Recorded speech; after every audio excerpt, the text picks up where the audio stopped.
صحیح بخاری حدیث نمبر 1879۔ رسول اللہ صلی اللہ علیہ وسلم نے فرمایا، جو اللہ کے راستے میں 2 چیزیں خرچ کرے گا، اسے فرشتے جنت کے دروازوں سے بلائیں گے کہ اے اللہ کے بندے، یہ دروازہ اچھا ہے۔ پھر جو شخص نمازی ہوگا، اسے نماز کے دروازے سے بلایا جائے گا۔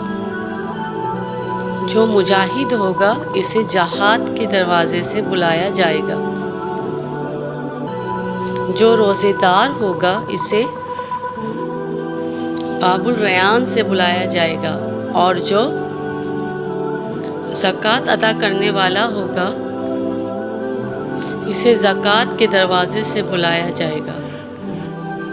اس پر ابو بکر رضی اللہ تعالی عنہ نے پوچھا، میرے ماں باپ آپ صلی اللہ علیہ وسلم پر فدا ہوں۔